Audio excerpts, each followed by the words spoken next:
Wedding photography with only two primes. Is it possible to be done or not? Let's talk a little bit about this topic.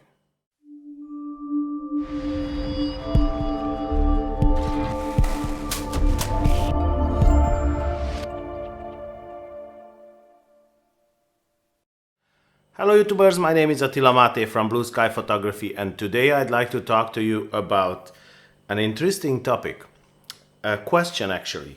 And that question would be, to do a wedding, to shoot a wedding with two primes, is it possible or not? Now, I have to tell you that it is possible. It's not easy, but it is possible. Now, in my own experience, I didn't do any wedding with two primes, but I did it with three. So I remember I wanted to make it a challenge, and I said, okay, let's give a try and let's see if I can do a whole wedding with only three primes. And the only reason I did with three primes because I didn't have a macro lens on a shorter focal length, so I had to choose a macro lens as well. So what I did with the 28mm f2. On that time I was using the Sony E-mount system, the Sony A7R, the Sony A7 Mark II, and the Sony A6000. So I was shooting this wedding, I remember, with the Sony A7R and the Sony A6000. So I did a 28mm f2, I did a 55mm f1.8 Zeiss, Sony Zeiss lens, and I did the 90mm f2.8 macro lens. Now, I tell you something, was it easy? No, it wasn't. It was not easy, but in the same time, it's possible. I had to walk a lot, and I had to think a lot, but it was possible. And I tell you something. In some situations, I would say that it's even helpful because it makes you think in advance. In some situations, in certain situations, you might find yourself that you think in advance. You think, where should I get to go to get the next shot, as good as possible in the angle I want and in the frame that I want. Now, obviously, there were some situations, especially in the church, where you can't really move around how much, where you want and how you want, because you are kind of limited, during the church service.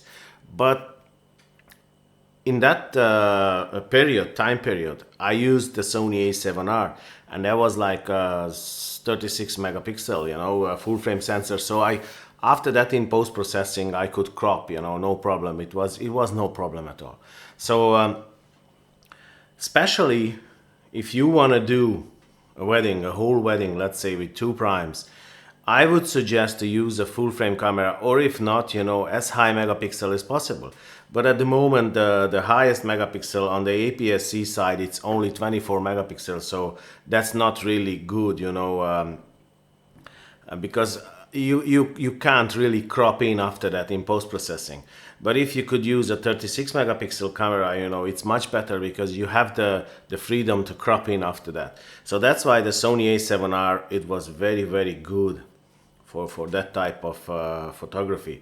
Now, again, it makes, if you shoot only with primes, and this is my own experience, and I tell you, it's right. It's like, and I think that any photographer who used primes, he will confirm this, that if you use prime lenses, the prime lens will make you thinking. It makes you more careful, Before you press the shutter, you must be sure that your shot is right. And this is good in one way.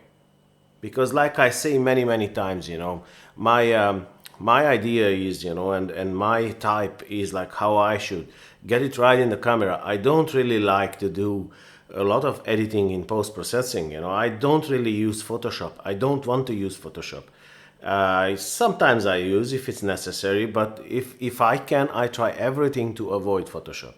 So what I do usually, I try as much as I can, my best, to get it right in the camera. And this way, zooms are obviously, it's much more comfortable. You know, you can frame however you like. You know, you don't have to walk over there. You are just standing in a position and you can do your shots. But in the same time, like I said, it's possible. And interestingly, if I will tell you this, maybe you won't believe it, but between these three primes, the 28 millimeter, the 55 and the 90 millimeter, the mostly I use the 55 millimeter Zeiss. I would say that the 70% of the wedding I use the 55 millimeter. I walked a little bit in and out, that's true, and I framed like that, you know, the subject, but it is possible. So what I would choose if I would have to go on a wedding, what primes I would choose to shoot a wedding? Well, I have to tell you, in my experience, you would need a prime which is wide enough to do the wide shots if you have to, but most of the time you will have to do wide shots. So you would need a prime which is wide enough for that, and for that I would choose a 24 millimeter f4 lens, 24 millimeter f1.4, and for the second lens I would choose an 85 millimeter f1.4. Now if I could choose two lenses, which one I use on a wedding? These two lenses I would choose. 24 millimeter, because like I said, on that wedding I used the 28 millimeter f2. That was my widest lens, and I did it. It was okay, you know. I won't say that in some situations it wouldn't be good to have a wider lens. I won't say that, but in the same time I could do it. So if I could do it with 28 millimeter, it's possible with a 24 millimeter lens. So that is wide enough. And in the same time, let's not forget that most of the cameras will have also crop in functionalities, you know, in the camera. So the example, the Sony A7R, if you used it like on a crop sensor, you know, actually the 55 millimeter, you know, no, sorry, not the 55 millimeter, the 85 millimeter, if you use, it will become suddenly 130 millimeter roughly. Yeah. So you will have longer reach. Of course, you can do like you do the picture and you do it in post-processing, you crop in. But I tell you something, and this is again my experience, if you crop in post-processing, it's never as good as if you crop in the camera. I did try this. I don't know why. The cropping in the camera, it's the same story like crop in the picture, that's true. But still, when and please guys, if you don't agree, try this.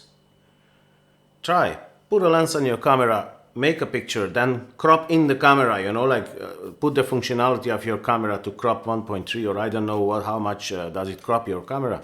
And then make another photo, and then the photo you made with full, you know, the full sensor, crop the same in post-processing, and you will see that it's not the same. You will see that it's not the same. Anyway, so what I wanted to mention, that if you use a 24 millimeter, you can still crop in and you get a 35 millimeter, or you can use an 85 millimeter and crop in and you get a 130 millimeter roughly. It might be 124, I don't know. I don't really want to calculate now, but roughly it's around there. So at the end of the day, it can be done. And these are the two lenses I would choose, prime lenses I'm talking about, I would choose if I have to do a wedding. And like I said, it's possible. I did it. And I did it mostly with the 28 millimeter and the 55 millimeter. But in the same time, I had to use the 90 millimeter macro because I had to do some macro shots. So you need a macro lens, you know, in some situations. If you want to do the close-up shots of the ring, you know, and these kind of things. So if you want to be included, you know, the macro lens, then you have to choose, instead of the 85 millimeter, you have to choose the 90 millimeter macro f2.8. So it is possible, it can be done, but will it be as easy as with zoom lens? No, it will not be that easy, but it is possible. So I just wanted to share with you guys this. This is my opinion and this is my experience, you know, and I hope that somebody will find helpful this. And I hope that you like this video. If you like it, please like and subscribe. And if you think that I left something out, or if you think that something you can add, to this video, please feel free and leave a comment down below. I am not a perfect person, I can make mistakes, but like I said, this is my experience, and I did this on a wedding, and I succeeded, and I was pretty pleased with the results. So it can be done. It's a little bit difficult, but it can be done. So if you have something to add to this video, please feel free and leave a comment down below, and let's help others, with information. So other than that, I wish you a nice day, and I'll see you in the next one. Take care, guys.